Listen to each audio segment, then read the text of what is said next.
Movimento Resgate Nacionalista, com apoio do Centro Cultural Brasil, República Árabe Saharaui Democrática, Sindicato de Jornalistas do Município do Rio de Janeiro, Fator Brasil, Washington do Espírito Machado, Advogados Associados, Circuito Carioca, Jornal Felicidade, Jornal da News e com o nosso querido ET, extraterrestre, Caio Mirabelli. Eu disse que é ET porque o homem tem uma cultura tão grande que não é coisa de terráqueo, não. Só aqueles superdotados realmente é que tem, não é? Essa cultura que ele tem. Então nós vamos falar do que quiser. Vamos falar do que quiser agora. Eu gosto muito do tema dos ETs. Vou voltar ao ET, que ele falou que já teve, no programa anterior, que ele já teve contato com o ET. Você teve contato com o ET? Energeticamente, telepaticamente. Pô, meu irmão, ele tá parecendo o Stallone, naquele juiz, não sei o que ele tem relações sexuais por telepatia com a mulher. Pô, tá a mesma coisa, cara? Virou Stallone, pô. O negócio é telepaticamente. Como é que você foi? Aí você transou com a ET?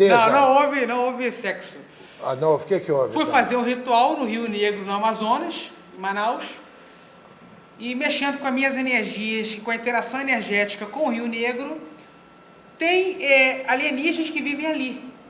Você falou isso no programa passado, que nós temos alienígenas vivendo ali na confluência onde está Pororoca, inclusive, do Rio Negro, não é? O Encontro das Águas, Rio Negro e Solimões. Encontra os Solimões com o Amazonas, né? Rio Negro com Rio Solimões. Rio Negro e Solimões, Encontro das Águas, Isso. Que é muito bonito. E ali eles se encontram também os ETs. Tem civilizações alienígenas ali. Civilizações. Isso, bem filtrado. Plural. Isso. Quantos alienígenas? Eu não sei a quantidade, mas existem civilizações alienígenas vivendo ali. Prova. É só você mexer com energia nesse ambiente. Como é que se mexe com energia? Deve ser sua pergunta. Como é que é? Não, o cara liga a luz elétrica e já está mexendo com energia. Pô, rapaz, isso é muito simples. A energia que eu falo é a energia elétrica, é a energia consciencial, a energia do indivíduo, da consciência. Quando você medita nesse ambiente, você percebe a existência dessas raças ali. Quando você aplica técnicas energéticas com os seus chakras, você observa essas civilizações vivendo ali. A energia denuncia. Quer dizer, então vamos lá. Gente, você tem 8 chakras. 8 não, tem 65 mil chakras. Mas na verdade tem 8 principais. Isso nós já aprendemos aqui com o professor Caio Mirabelli. Ele já são 65 mil, mas 8 principais. Tá? Então quando você começa a meditar, entrar em transe, quando você fuma da boa, tá? Ou toma um sandaime, não é mais ou menos isso? Existem as formas mais saudáveis e lúcidas de se mexer com energia. A meditação é uma forma, quando você realiza uma oração, uma outra forma, quando você realiza uma reza, uma outra forma, quando você aplica acupuntura, uma outra forma. Isso aí é forma de... Mexer com chakras de forma saudável e lúcida. Ué, mas o que não impede da pessoa, a pessoa mexer com chakra, tá? Mexer com chakra de uma forma lúcida, de outra forma. Por exemplo, massagem na cabeça. É uma forma lúcida e saudável de mexer com chakras. Pô, então, qualquer coisa melhor que isso, tá? Massagem na nuca. É outra forma. No cóccix. É outra forma. Pô, então nós estamos chegando lá. Daqui a pouco vocês vão ver, meu irmão, que cada forma aí de mexer com a energia, não é? Então, o que mais que a gente tem como aí o mexe aí da... Se o amigo me autorizar, eu consigo em 5 segundos ensinar uma técnica mais eficiente para mexer com chakras. Para aí, ó. Para, você que está aí, para o que está fazendo, você vai agora, em 5 segundos, saber como é a dança do mexe-mexe, como é o mexer com chakra. E que adianta mexer com chakra? Você evolui espiritualmente, você fortalece o sistema imunológico. Vai. Você fica mais novo. Vai evoluir espiritualmente agora, tá? Vai, o que mais? Você fica mais novo, mais saudável. Vai ficar novo, fonte da juventude, Ponce de Leão perdeu para ele, perdeu. O tal do Ponce de Leão que estava procurando lá a fonte da juventude lá na Flórida, Podia ter falado aqui com o Caio, que numa das encarnações anteriores dele, já vamos falar disso, ele estava com o Poço de Leão. É por isso que ele tem como explicar isso para vocês. Explique em 5 segundos, por favor. Sente numa cadeira confortável, imagine um círculo verde no alto da sua cabeça, e esse círculo verde desce todo o seu corpo, chegando ao dedo dos pés. Quando chegar no dedo dos pés, ele volta até o alto da cabeça, passando por todo o seu corpo. Faça isso durante 15 minutos ininterruptos.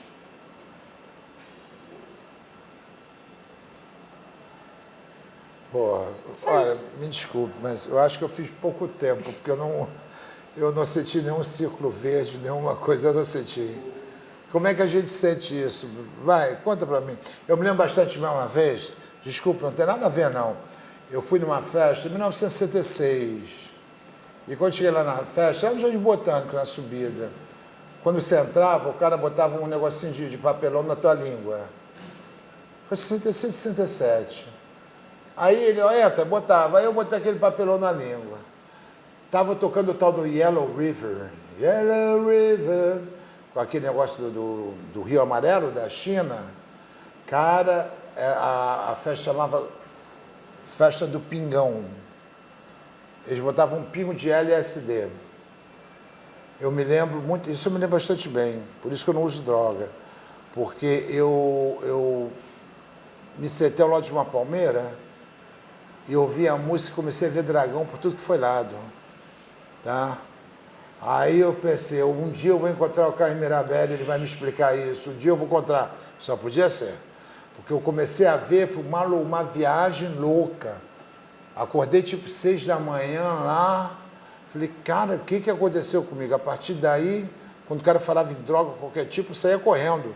Porque a minha experiência de ver aqueles dragões assim, e como é que é essa história? Como é que você vê esses dragões, esse chakra que desenvolve essas coisas todas, mentaliza? Como é que Essa funciona? técnica do círculo verde, quando você começa a fazer diariamente, você começa a sentir sintomas de que seus chakras estão sendo alinhados, desbloqueados, limpados. Tem pessoas que sentem o frontochakra, que é o terceiro olho, latejar. Tem pessoas que sentem o laringochakra da garganta latejar. O cardiochakra do coração, o coração começa a bater mais forte. Tem outras que sentem o estômago latejar, o intestino latejar. Tem outros que começam a suar, a palma das mãos, os pés. Então, cada indivíduo tem uma reação fisiológica de que os chakras estão em pleno desenvolvimento. Que bonito isso. Eu tenho uma amiga chamada Chakra, ela é linda. Cada vez que eu a encontro, o meu couro, chakra, dá cada pulo que você precisa ver, pai. Agora eu comecei a entender porque que ela se chama chakra.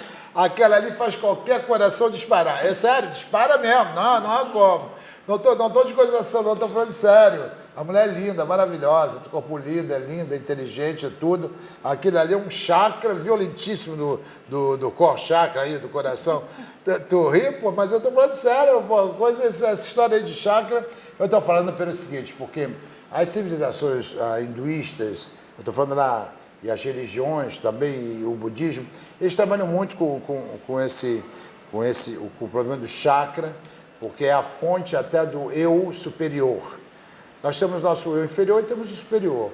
No momento que você atinge até essa camada, você consegue ultrapassar o teu eu superior, inferior e chegar ao teu eu superior, você começa a ver de cima para baixo, você consegue ver teu corpo, você consegue ver tudo. Isso é normal, as pessoas nem acreditam, mas é extremamente normal quando a pessoa trabalha o seu próprio corpo, trabalha os 8 chakras normais e mais 65 mil que ele tem. Então você começa já a virar não um ser humano normal, mas sim um ser humano que pode lidar com toda a sensibilidade que você tem, com toda a tua aura funcionando perfeitamente, você consegue se interrelacionar até telepaticamente com as pessoas, se trasladar, caminhar no espaço, caminhar no tempo, tá? É uma coisa muito doida. Eu falando assim, quem não acredita, esse cara aí andou com o LSD outra vez. Não é que eu tenho andado, vai, o Santo Daime me pegou. Não, mas efetivamente, se você fizer isso, tem uma religião chamada Vali, V-A-H-A-L-I, Vahali, da Fraternidade Branca, que um dos mestres é o Paulo Coelho, tá? Em que ali as pessoas desenvolvem uma série de poderes que nós temos como descendentes que somos dos ETs, tá? Isso é bíblico, nós descendemos dos ETs. Existia, inclusive em Gênesis 6, vocês podem procurar na Bíblia, diz lá que os filhos dos deuses, ao encontrar as filhas dos homens muito formosas, com elas foram ter. E daí nasceram aqueles que na mitologia chamam de super-heróis e por aí vai. Que eram os filhos dos deuses. Eram os deuses que chegaram e que criaram o homem à sua imagem e semelhança. Que eram as filhas dos homens. As filhas do homem natural, daquele que Darwin fala, da evolução, do crescimento natural. Tá? Então, à medida que elas foram ficando bonitas, eles falaram, opa, a nega é minha, ninguém tá, acho que eu vi primeiro. Aí foi mais ou menos assim. Tá? Em outros idiomas, mas era assim. E começaram a ter aquela relação, de onde nasceram os anjos, com quase 3 metros de altura, bonitos, lindos, maravilhosos. Nasceram Hércules, Minotauro, Medusa, Centauro, nasceu de tudo. Aquiles também, todos eles nasceram dessa mistura dos deuses com o ser humano. Tá? Eu acredito piamente nisso e eu acho que você também, né? Sim. Você pode me explicar isso um pouco mais? Claro Explica, que por eu favor. posso. Os Anunnakis, que é uma raça extraterrestre. Já veio ele com os Anunnakis. Todo programa ele fala a mesma coisa. Todo programa é o tal dos Anunnakis. É uma raça extraterrestre que veio de um planeta chamado Nibiru, vieram para o planeta Terra e começaram a explorar ouro.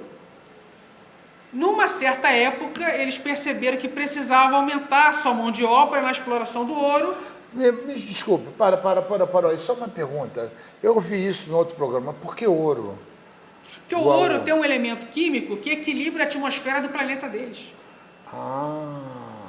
Agora eu entendi. Por isso que foram para a África. Foi o primeiro continente que receberam eles. E lá eles precisavam aumentar a mão de obra, não tinha mais como enviar mais Anunnakis para o planeta deles. Então eles pegaram um primata, que geneticamente é primo do macaco, e misturaram a genética deles com esse primata. E veio os seres humanos. Tá, então deixa eu ter uma pergunta aqui da famosa mariposa de Guadalupe. Qual foi o chakra que tremeu mais? O chakra do Neymar ou o chakra da namorada? Me desculpe, a pergunta está aí. Mas, qual foi o chakra que tremeu mais na semana? Foi o chakra da orelha do Neymar ou o chakra da mulher que foi estuprada em Paris?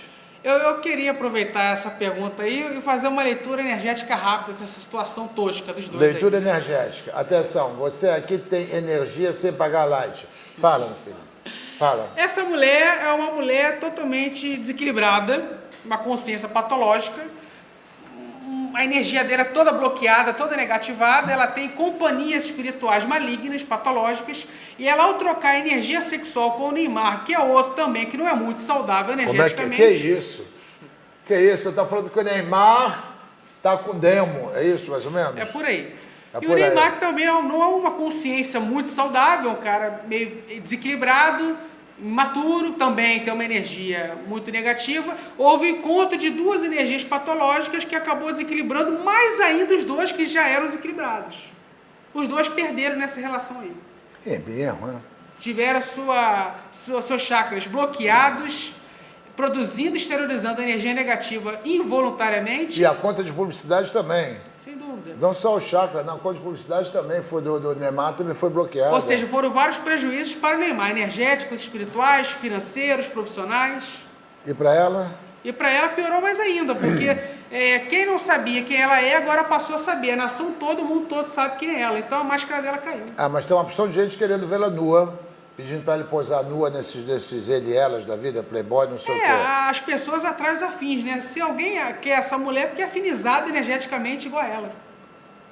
Muito bem, então depois que vocês souberam que o pessoal está afinizado, no meu tempo tinha outro nome, entendeu?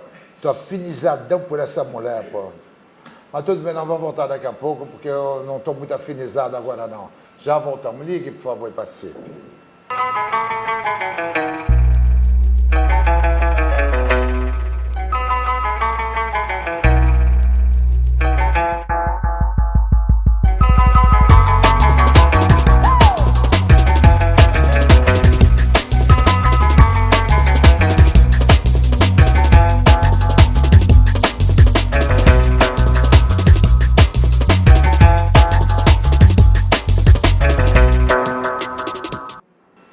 Movimento Resgate Nacionalista, com o apoio do Centro Cultural República Árabe Saharaui Democrática, Sindicato de Jornalistas do Município do Rio de Janeiro, Circuito Carioca, Fator Brasil, Jornal Dance News, Jornal Felicidade.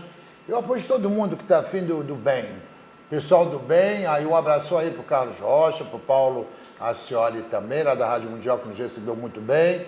Um apoio também aí para todo o pessoal da Band, no sabadão da Band de manhã, nós estivemos lá falando da Chapa 3, chapa que nós estaremos, Barbosa Lima Sobrinho, que nós estaremos capitaneando nessa próxima eleição, e a chapa que deve ser vencedora da eleição da BI.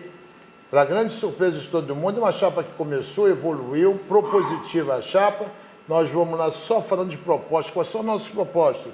E colocamos as propostas e as pessoas vão escutando e vão ligando e vão mandando e-mails, dizendo, olha, vocês têm propostas excelentes, vocês realmente são diferentes, não estão preocupados em roubar a ABI, não estão preocupados em assaltar os cofres, vocês estão preocupados em modificar, em melhorar a ABI.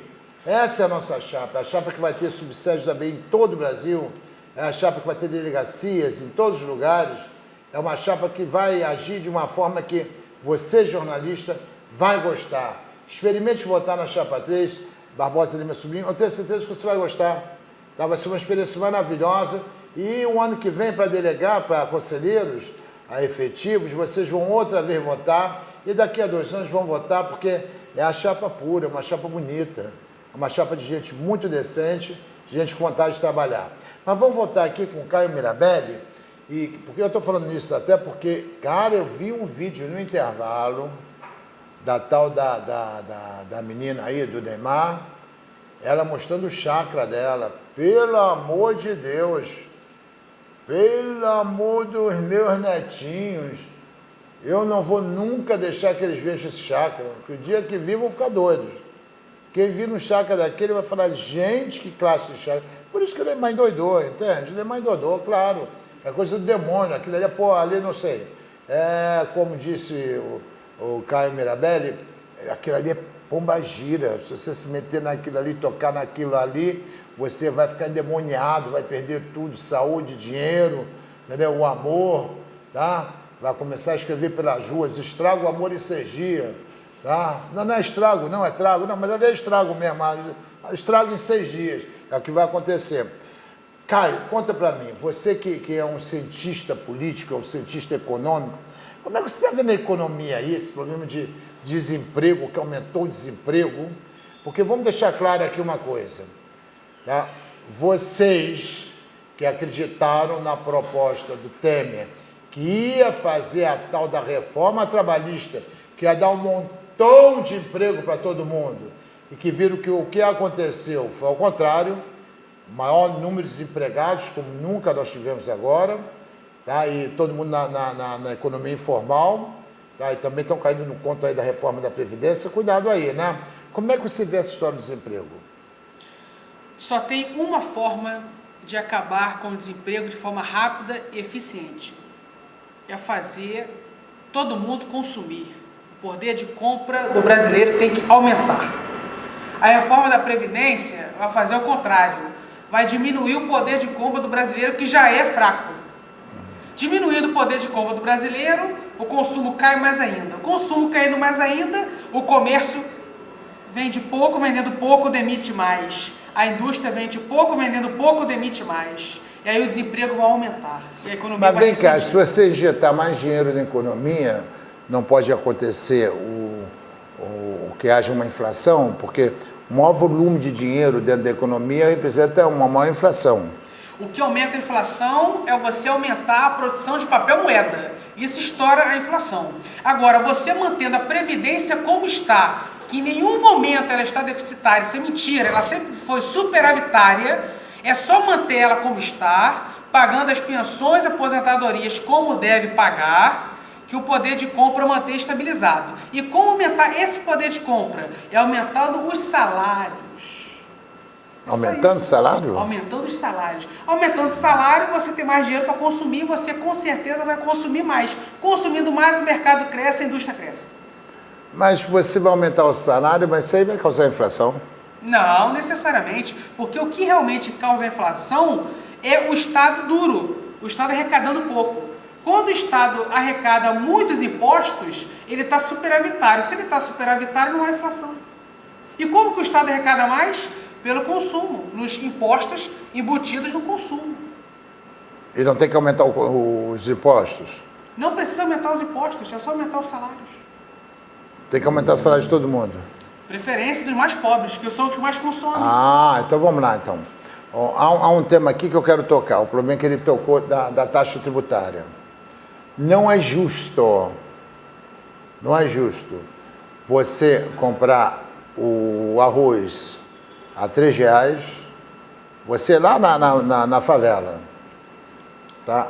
E o milionário em Ipanema comprar o mesmo arroz por R$3. A carga tributária que incide em cima do pobre é a mesma carga tributária que incide em cima do rico. Mas só que o rico tem muito mais poder de compra do que o pobre. Então, como é que você não cria uma forma diferenciada? Deixa eu até explicar uma coisa para vocês.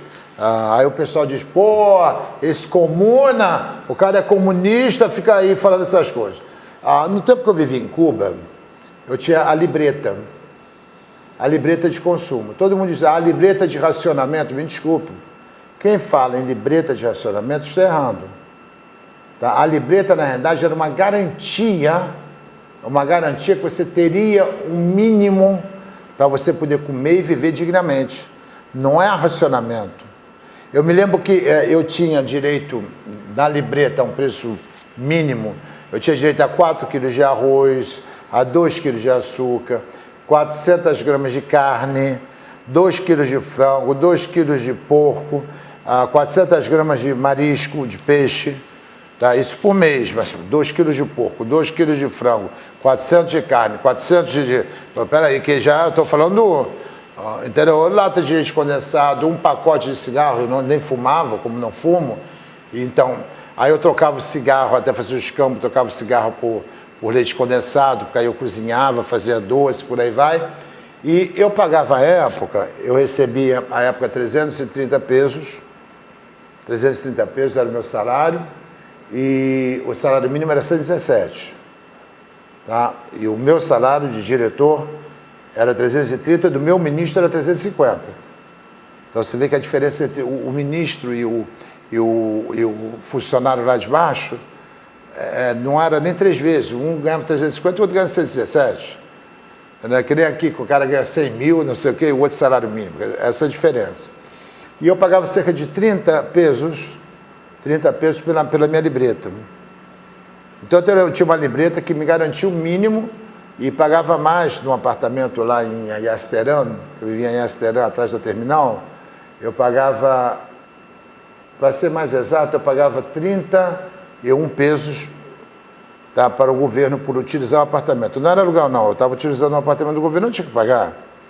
Então eu pagava 61 pesos, a guagua, o ônibus, me custava um peso, menos de um peso, era 10 centavos, 20 centavos por dia, dava 1 peso por semana, gastava 4 pesos por mês, ou seja, com 65 pesos eu tinha alimentação, casa e transporte. Tá? Então eu tinha uma vida extremamente boa, mas nós tínhamos lá o sistema de libreta, que era a garantia que o Estado dava que você ia se alimentar. Nós tínhamos educação, nós tínhamos saúde. Apesar do embargo americano, né? O bloqueio, o embargo americano, nós tínhamos tudo isso. Tá? E tanto que Cuba, naquele momento, chegou a ser um dos maiores, ou seja, vamos dizer, dentro do campo desportivo, né? Era uma estrela, efetivamente. Cuba sempre brilhou com os Estados Unidos e Rússia e China e Cuba, nós sempre... E o Brasil lá embaixo, com 2 medalhinhas, Cuba matando a pau.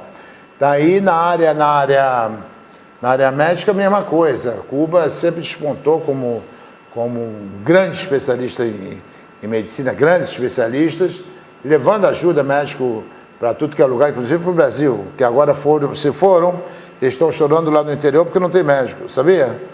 Há uma grita porque está faltando médico, que os cubanos foram embora, agora não tem médico. Porque o médico brasileiro não quer ir lá para o interior para ganhar 8 mil, 10 mil reais, ele nem quer ir, vai fazer o quê? Com 10 mil reais o governo já toma logo 27,5% de imposto. Tá? Aí toma mais 10% de INSS. Então ele já não está com 8 mil reais, ele já perdeu aí quase 40% entre imposto de renda e INSS. Então o cara já baixou para 5 mil. Vai pagar uma casa, vai pagar um núcleo, danou. Se for pagar a educação, danou, não tem nem como viver um médico. Então o médico não quer ir. Então isso que acontece. Enquanto o médico cubano ia, servia, atendia o pessoal com o maior carinho. Eu estou falando isso porque no sistema comunista você tem uma condição de vida diferente.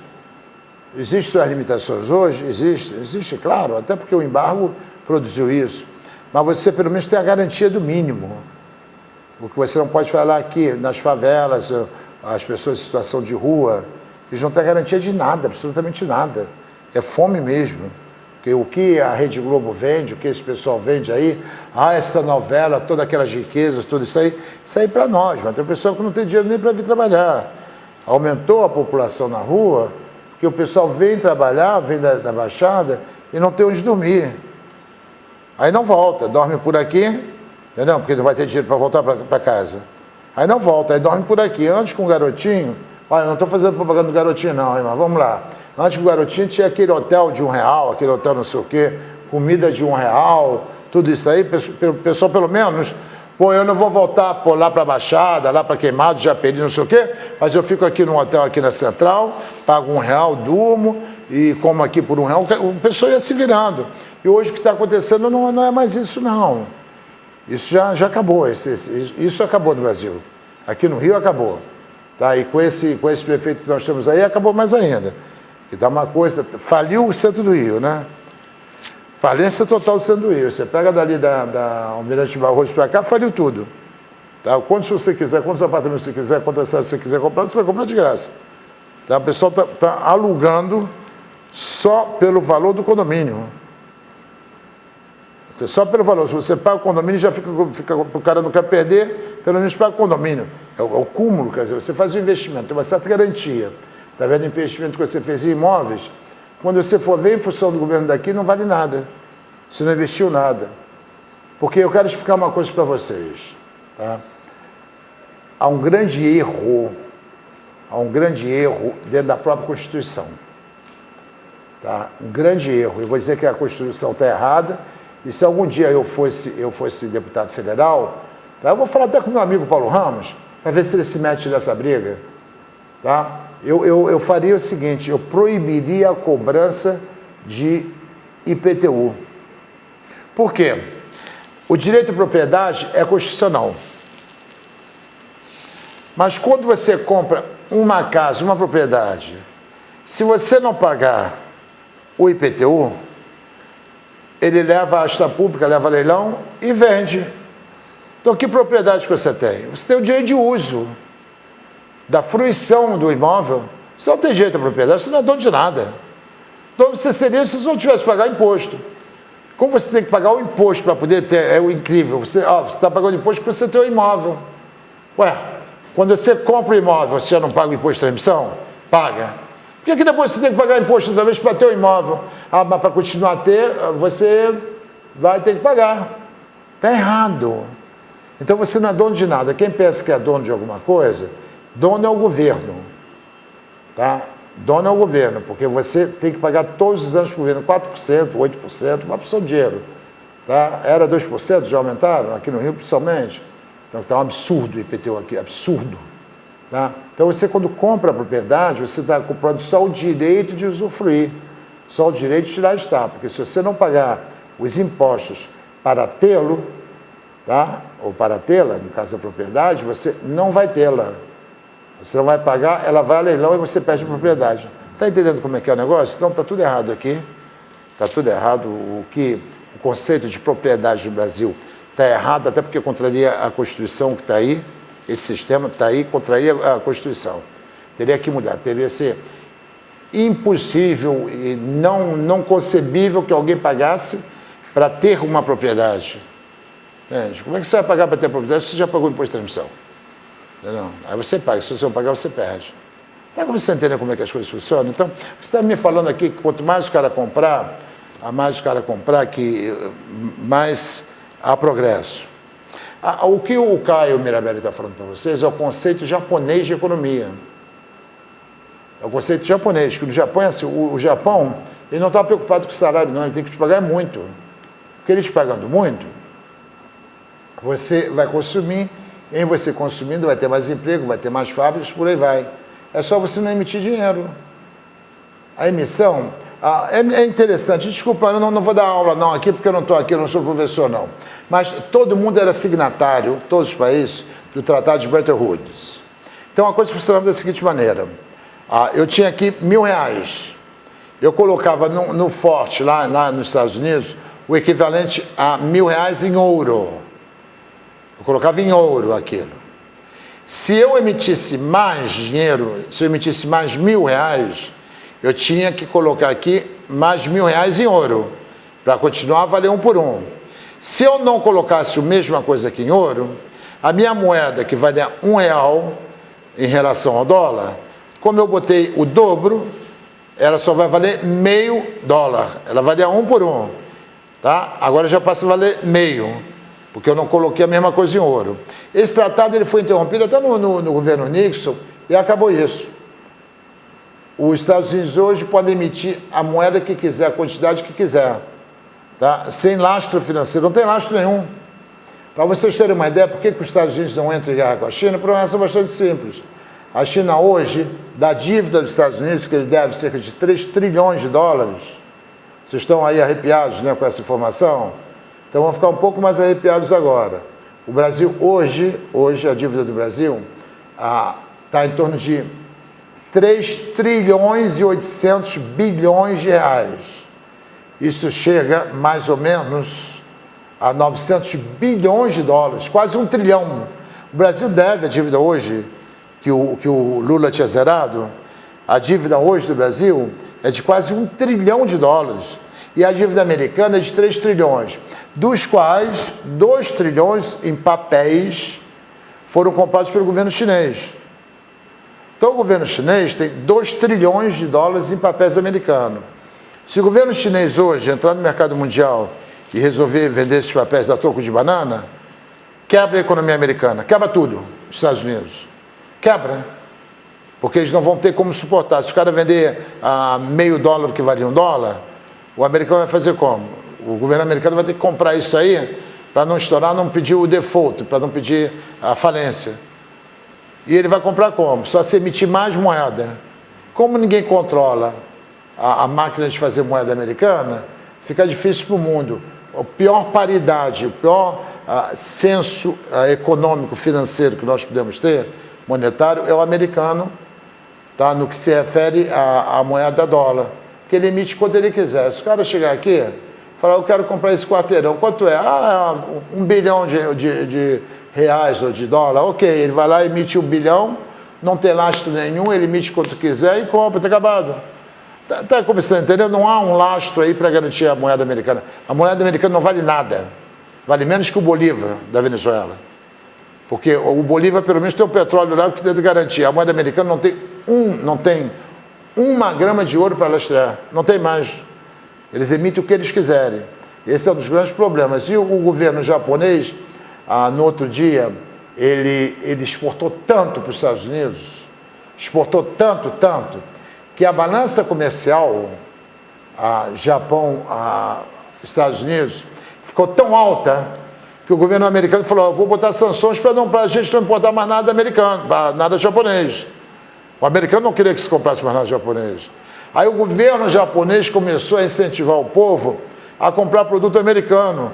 Compra produto americano aí para poder equilibrar, para nós não perdermos nosso emprego, continuar a vender para os Estados Unidos. Você vê o cúmulo, quer dizer, como ele não tem a preocupação, porque eles não estão lá com a maquininha rodando ienes, que é a moeda japonesa, ele não tem essa preocupação e o americano tem. Então essas distorções de mercado ocorrem. Esse é um dos motivos pelos quais a Inglaterra, ao querer sair do mercado europeu, houve assim uma espécie de reflexão profunda do povo inglês. Por quê? Porque o euro tem a paridade dele, tem lastro. A Libra também tem.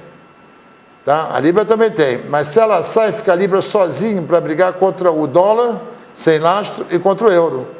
Então a Libra fica ali desguarnecida. Ficando desguarnecida, perde o valor. É só isso. Que coisa de maluco, né? Toda essa explicação. Essa era uma explicação meio lógica e ilógica, tá? Mas é a explicação. Entendeu? Já voltamos daqui a pouco.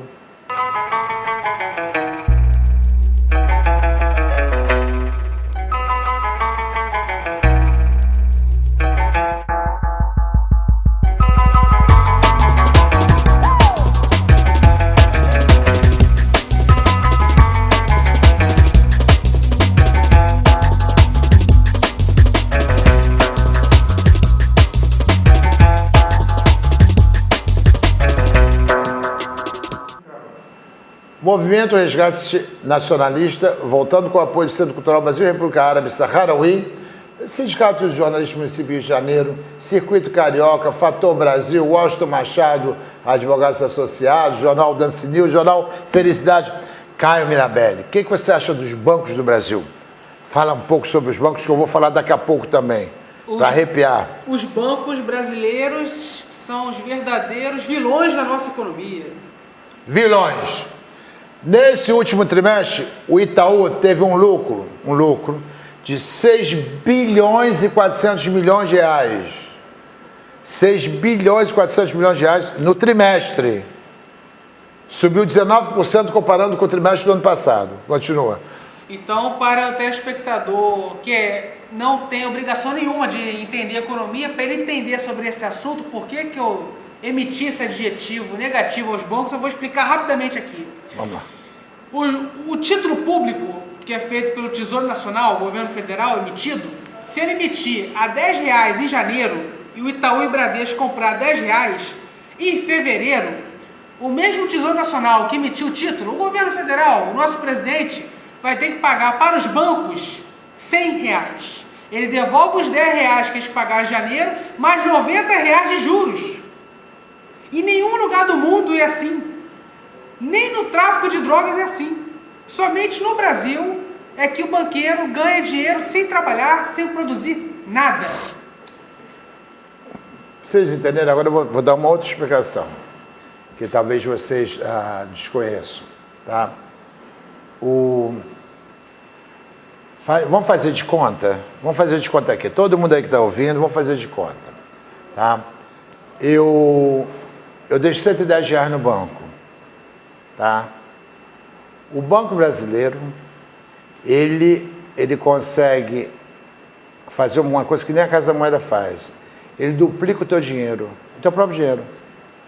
Triplica, quadriplica o teu próprio dinheiro. Você diz, como é que é isso? É simples. Eu deixei R$110 no banco, tá?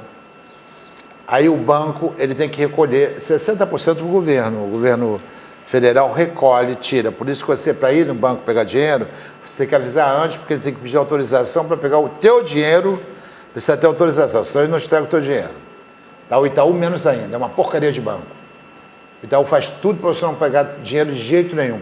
Eles colocam até lá, saque em caixa econômica, só 3 mil por semana. Se você tem uma empresa, como nós temos, que quer sacar, mas não pode. Não na caixa, no caixa eletrônica. Só pode 3 mil. O resto que se dá, o dinheiro fica com eles, tá? Mas vamos esquecer isso, vamos contar a outra parte. Aí eu chego lá, eu tenho R$110. Aí o cara diz, ok. Ele pega R$10 e deixa na minha conta R$10. Tá? Aí ele pega R$100, retira e pergunta, o Max Figueiredo, você não quer dinheiro emprestado? Você não quer o cheque especial? Que o cheque especial é algo assim de fantástico, 243% ao ano. Numa economia com uma inflação de 5%, o cara quando descobre 260, 243, 260 até por cento ao ano, é algo assim inimaginável, né? Então ele pergunta, você não quer um cheque especial? Aí você pega o dinheiro no cheque especial. Tá? Aí vai pagar 20% ao mês. Que dinheiro o Max Figueiredo pegou? Foi o meu dinheiro. Você está entendendo? Ele pegou o meu dinheiro. Então, o meu dinheiro se transforma, aquele 110 que eu tinha, se transformaram em 210. Porque 100 já foi para ele. Tá? Ele não tirou de mim, não. Fica ali, ele sabe mais ou menos, quer dizer, por computador, qual é o meu consumo de dinheiro. Por isso que às vezes você pega a tua conta, está negativa, sem que eles te cobrem juros. Não é que esteja negativa, é que você só podia ter sacado 10, mas você tirou 12, aí aparece negativo de 2 naquele dia. No dia seguinte já não está negativo, não há nenhum problema não. Entende? Então eles te dão um pagamento, você deixou o dinheiro aqui, nós usamos o teu dinheiro, toma um centavo de juro. Mas cobrou 10%, 20% do Max. Entendeu? Ele cobrou R$20 do Max e te deu um centavo. Tá? Aí ele diz, mas vem cá, e aí? Aí o Max vai e paga. Aí ele pega aquele outro dinheiro e já empresta para o outro também. Então, aqueles mesmos R$110, de repente, vai se transformando, porque o Max recebeu aquele dinheiro, por exemplo, eu vou deixar na minha conta para ir pagando minhas contas esse mês que eu devo. Enquanto está na conta dele, ele só tem R$10. O restante ele já está emprestando a um terceiro. Tá? Aquele mesmo R$100 se transforma em 200, em 300, e eram R$100 só. E ele só deixa R$10 na tua conta. Pode pegar agora aí, você que está vendo, pode pegar, entra aí no computador, pega o teu saldo no Banco Itaú. Você vai ver que não tem dinheiro na tua conta. Tem R$10, tem R$100, entendeu? Só tem isso. Porque eles pegam aquilo e emprestam para outro. Tá? Aí de noite eles repõem, se você precisar. Faz aquele jogo, repõe. Mas enquanto isso está usando o teu dinheiro. Ele dobra o teu dinheiro sem ter amparo aurífero. Aurífero foi ótimo, né? De ouro. Ele não tem amparo nenhum, não tem lastro nenhum. Mas ele dobrou o teu dinheiro, que nem a Casa da Moeda, se você tivesse dobrado o dinheiro, que geraria uma tremenda inflação, né? Você emitindo nota, geraria. Então ele não emite a nota, ele confisca. Ele tira, que é uma forma de emissão sem emitir materialmente, mas sim usar o teu dinheiro e te deixar sem dinheiro. Então, cada vez que você deixa algum dinheiro no banco, tá, você vai ser garfado. Eles vão usar o teu dinheiro para emprestar para o outro. Tá? Isso é o que acontece aqui no Brasil. É uma prática, o tal do LIS, que eu sei porque eu opero com o Itaú e vou deixar de operar agora, que é uma desgraça de banco. Tá? Eu posso dar um exemplo. No outro dia, nossa empresa deixou dinheiro lá, eu retirei os R$3.000, aí precisava pagar operários, empregados. Não pode, porque você retirou todo o dinheiro da caixa. Como não posso? Não pode. Aí, ok, fui lá emitir um cheque, R$5.000, cara, não pode, só pode tirar até R$4.000 na boca do cofre. Mas eu tenho o meu dinheiro, eu preciso pagar meus operários, para pagar meu empregado. Não pode. Tivesse pedido um dia antes. Mas o meu dinheiro está aí. Não está, você tem que pedir antes. Então eu vou para o caixa, vai lá para o caixa. Eu fui lá, o caixa não pode, estourou o teu limite semanal. Isso era na terça-feira. Eu não podia mais pegar dinheiro até domingo. Que coisa de doido. O cara pega o teu dinheiro e você não pode usar. Aí eu fui pegar cheque, então eu vou pegar mais cheque. Tinha acabado meu cheque.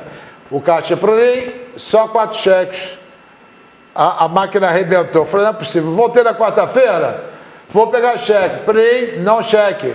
A máquina arrebentou. Aí fui no outro Itaú, na minha conta, a máquina arrebentou, não tinha arrebentado nada. O cara não quer que eu pegue o cheque e vai sair usando meu dinheiro. Entendeu? Para eles poderem emprestar esse dinheiro para outro.